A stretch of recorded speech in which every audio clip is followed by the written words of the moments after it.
আসসালামু আলাইকুম, আমি হাসান নোমান, একজন প্রফেশনাল ফ্রিল্যান্সার এবং গ্রাফিক ডিজাইনার। আজকে যে টপিক নিয়ে আলোচনা করবে সেই টপিকটি হচ্ছে ফাইবারের একটি টপিক, যে যে অর্ডারগুলো আপনার কেরিয়ার নষ্ট করে দিবে অথবা যে অর্ডারগুলো আপনার একটি প্রোফাইলকে ধ্বংস করে দিবে। এই ভিডিওটি পুরোপুরি দেখলে বুঝতে পারবেন। শেষ পর্যন্ত তাই ভিডিওটি দেখার আমন্ত্রণ জানিয়ে আজকের এই টপিকটি শুরু করছি।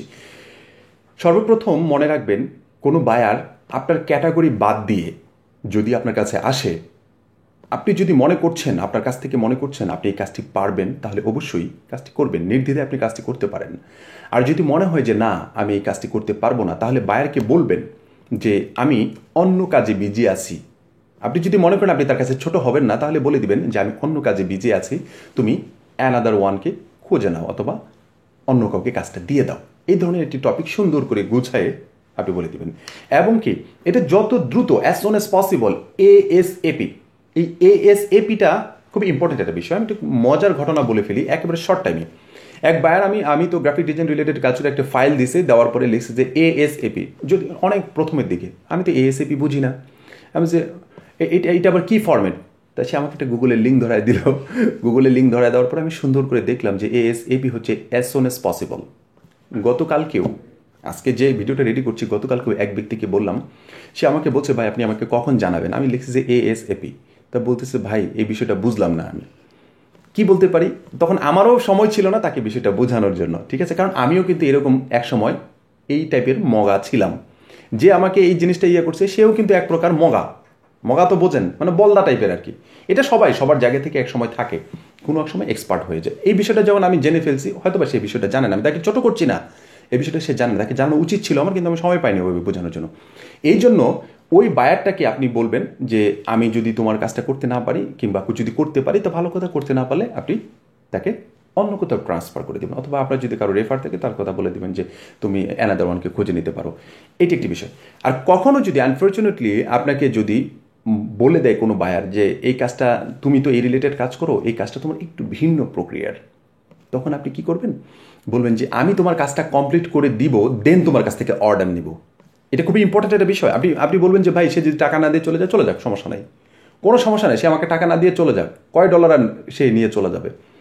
এই রিস্কটা নেবেন না। আপনার একটা জব যদি আপনার ক্যান্সেল হয়, আপনি 50টা অর্ডার কম 5 স্টার ফিডব্যাক নিয়েও কিন্তু আপনি ওই ক্যান্সেলকে আপনি মেনটেন করতে পারবেন না। ওই ক্যান্সেলকে আপনি ওই যে গর্তটা করে ফেলবেন, ওই গর্ত মাটিতে ঢাকতে পারবেন না। আপনি অর্ডার দিয়েও 5 স্টার অর্ডার দিয়েও আপনি ঢাকতে পারবেন না। অতএব ক্যান্সেল হওয়ার চেয়ে আপনার এমনি না দিয়ে চলে যায়, কোনো সমস্যা। আপনি তার সাথে কনভারসেশন করছেন, অনেক কিছু কথা বলছেন, আপনার কনভারসেশন রেট হাই হয়ে যাবে, অনেক হয়ে যাবে, আপনার উপকার হচ্ছে তো।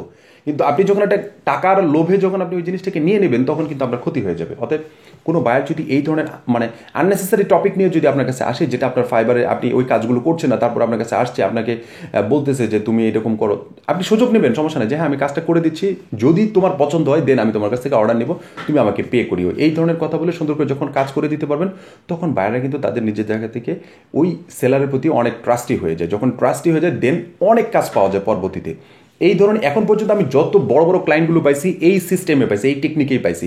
আপনাদের জায়গা থেকেও কিন্তু আপনারা এই কাজগুলো করতে পারবেন। আরেকটা বিষয় খেয়াল রাখবেন, যারা এখন পর্যন্ত আপনাদের অ্যাকাউন্টে মানে রিমাইন্ডার সেট করে রাখেন নাই, যে রিকোয়ারমেন্ট আপনারা গিগটা তৈরি করার সময় যারা রিকোয়ারমেন্ট তৈরি করেন নাই, তারা অবশ্যই রিকোয়ারমেন্টটা দিয়ে দেবেন। এমনভাবে রিকোয়ারমেন্ট দিবেন যাতে করে একটি বায়ার অর্ডার দেওয়ার সময় অবশ্যই আপনাকে রিকোয়ারমেন্ট ফিল আপ করে আপনাকে অর্ডার করে। আর যদি রিকোয়ারমেন্ট ফিল আপ না করে, আপনি তাকে বুঝতে পারবেন যে তুমি আমার রিকোয়ারমেন্ট ফিল আপ না করেই কিন্তু তুমি আমাকে অর্ডার করেছো, তুমি অর্ডারটা ক্যান্সেল করতে পারবে না। ক্যান্সেল করলে আমি কিন্তু ফাইবার সাপোর্টে কথা বলবো, কারণ তুমি আমাকে না জানিয়ে, না বিষয়টা আমার কাছে টোটালি উপস্থাপন না করে, তুমি আমাকে এই বিষয়টা সম্পর্কে আমি জ্ঞাত না, তারপরেও তুমি আমাকে কেন এই কাজটা দিলে, আপনি একটা আপিল করতে পারবেন। আপনি মানে জোর গলা দিয়ে আপনি আপিল করতে পারবেন।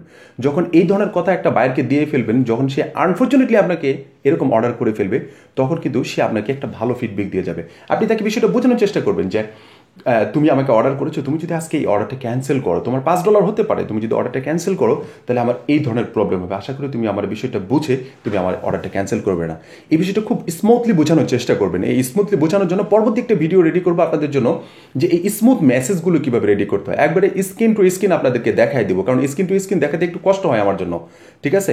এই জন্য ফেস টু ফেস বুঝাতে ভালো হয়। এই জন্য ফেস টু ফেস আপনারা মেনটেন করার চেষ্টা করবেন, তাহলে কানেক্টিভিটিটা আমার কাছে মনে হয় যে বেশি হয়ে যায়, মানে ভালোই হয় আর কি, কানেক্টিভিটিটা অনেক মজার হয়।